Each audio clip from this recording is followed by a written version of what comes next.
प्रणाम गुरुजी।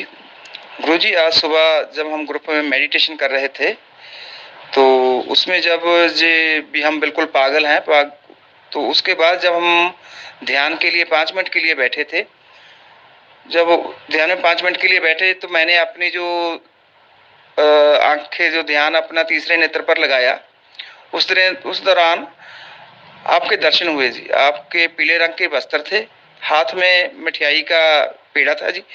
उसमें से आधा आपने मेरे को प्रसाद दिया जी तोड़ के। तो सिर के ऊपर हाथ रख के जी कहा आनंदित रहो। तो और जो प्रसाद आपने दिया वो मैंने खा लिया जी। उसके बाद आप वहाँ से चले गए जी। तो जी आज देखा है जी, इसके लिए ज़रूर मार्गदर्शन कीजिएगा। तो थैंक यू गुरुजी।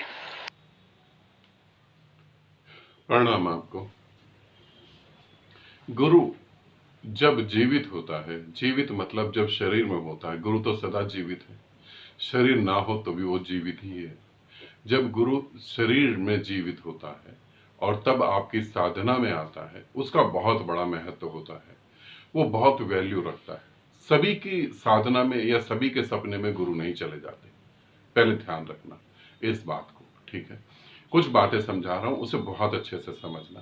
पहली बात तो सभी के सपनों में गुरु नहीं जाते, और गुरु अपने शरीर के रंग रूप को लेके जाए ये और बड़ी बात होती है। अधिकतर तो वो सूक्ष्म रूप से जाते हैं, ऊर्जा रूप में या खुशबू के रूप में, ठीक है, जहां साधक को समझने में थोड़ी कठिनाई होती है।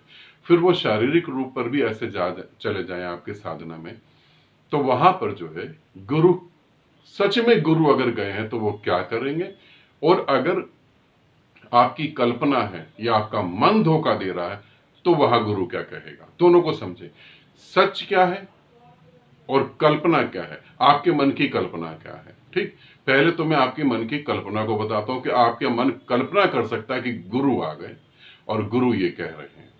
जब आपके मन की कल्पना होगी तो गुरु क्या कहेगा, वहां पर आपका मन ही गुरु बन के आपको दिखा रहा है, तो वो क्या कहेगा, वो कहेगा कि अच्छा बेटा तुम्हारे पास तो एक ही गाड़ी है। गलत बात, 2 गाड़ी होनी चाहिए। एक में तुम सब घूमना परिवार में, एक में तुम मुझे घुमाना। बेटा आपके पास इतना छोटा सा घर है, बेटा ये काम करो तुम्हारे पास धन आ जाएगा, ये काम करो तुम्हारा बंगला बन जाएगा, ये काम करो तुम्हारे घर में लड़के का जन्म होगा।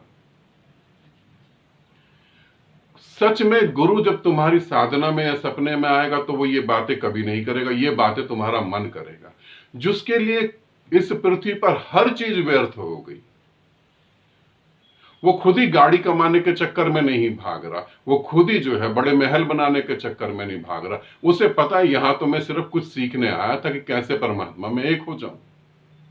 जिसके लिए वो व्यर्थ है वो तुम्हें क्यों कहेगा कि तुम ये काम करो, तुम्हें क्यों कहेगा। जो उसके लिए सार्थक है वही तो वो कहेगा ना। जैसे तुम अपने बच्चों को बोलते हो कि पढ़ो, पढ़ोगे नहीं तो तुम्हारे साथ क्या होने वाला है, क्योंकि तुम्हें पता है पढ़ाई सार्थक है। समाज में खड़े होना है तो उसकी समझ के लिए जो पढ़ाई जरूरी है। इसी तरीके से झूठा गुरु जो है, तुम्हारी कल्पनाएं जो, वो ये काम करेंगे। अब सच में तुम्हारे साधना में गुरु आ गए, तुम्हारे सपने में आ गए, तो वो क्या कहेंगे, वो कहेंगे ज्ञान को प्राप्त करो, ध्यान में उतरो, आनंद को प्राप्त करो, आनंदित रहो। साधना से कोई जुड़ा सवाल है तो वो उसे खत्म कर देंगे और तुम्हारे अंदर ऊर्जा और जागृत हो जाएगी। ये सच और झूठ दोनों में तुम फर्क तय कर सकते हो। मुझे लगता है मेरा कोई भी साधक मेरे पे निर्भर ना हो कि अपने कदमों पे निर्भर हो, अपने पांवों पे निर्भर हो। जरूरी नहीं मुझसे पूछो। तो इसी तरीके से तुम ये पता लगा सकते हो क्या मन का धोखा है, क्या सत्य है। फिर अब बात करते हैं तुम्हारी, कि मैं आया और मैंने तुम्हारी साधना में कहा आनंदित रहो, और तुम्हें एक मिठाई दी, वो मिठाई तुमने खा ली और फिर मैं चला गया। अब तुम्हें मैंने ये क्यों कहा आनंदित रहो और उससे मीठे से क्यों जोड़ा। मीठा खा के लोग आनंदित महसूस करते हैं। कैसे, जब हम मीठा खाते हैं तो हमारे दिमाग की ज्यादा से ज्यादा ऊर्जा उस मीठे को पचाने के लिए उतर जाती है और हमें जो है एक अच्छा सा फील होता है, दिमाग शांत होने लगता है। बहुत ज्यादा मीठा खा लो तो नींद आ जाती है, ठीक है। इस वजह से और कुछ और भी कारण होते हैं। और जब मैंने तुम्हें कहा आनंदित रहो, तो इसका मतलब साधना करते करते शांति तो तुम्हें घटित हो ही रही है, तुम्हें मजा तो आ ही रहा है, मगर वो मजा और वो शांति जो है तुमसे छूट छूट जा रही है। 24 घंटे उसे नहीं साध पा रहे, वो छूट छूट जा रही है। इसीलिए मुझे आके ये कहना पड़ा और तुम्हारे सर पे हाथ फेरना पड़ा। उसका भी अर्थ बताता हूं। ये कहना पड़ा कि आनंदित रहो, मतलब तुम रह नहीं रहे, मिल रहा है, रह नहीं पा रहे, तो इसीलिए कहा कि तुम आनंदित रहो।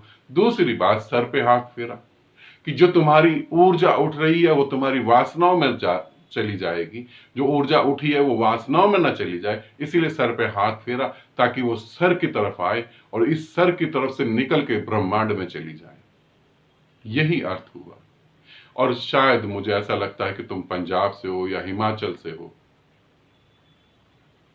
पंजाब से और हिमाचल से लोग जो हैं देखने में ऐसे लगते हैं कि बहुत चालाक हैं, बहुत ज्यादा समझदार हैं, मगर धर्म के मामले में बहुत भोले लोग हैं। वो उनको बहुत जल्दी, बहुत सारे लोगों ने उनको पागल बनाया है, बहुत ही भोले लोग हैं।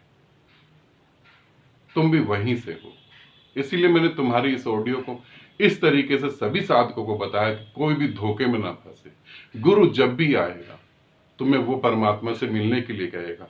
जो गुरु इस पृथ्वी पे खड़ा होकर तुम्हारी वासनाएं पूरी करने में मदद कर दे, समझना वो गुरु नहीं, यमराज है, जो तुम्हें हमेशा यहीं लाएगा बार बार। वो यमराज है, वो नरक है, वो गुरु नहीं है। और जो तुम्हें कहता है कि ये कर लो, मकान बना लो, ये खाओगे तो तुम्हारे पास शक्ति आ जाएगी, वो करोगे तो सिद्धियां आ जाएंगी, ये करोगे तो ऐसा जीवन हो जाएगा, समझना वो इतना ही जानता बेचारा, इसलिए वो परमात्मा की बातें नहीं कर रहा। इस तरीके से तुम पता लगा सकते हो। आनंदित रहो, सदा खुश रहो। बहुत बहुत प्रेम आप सभी को।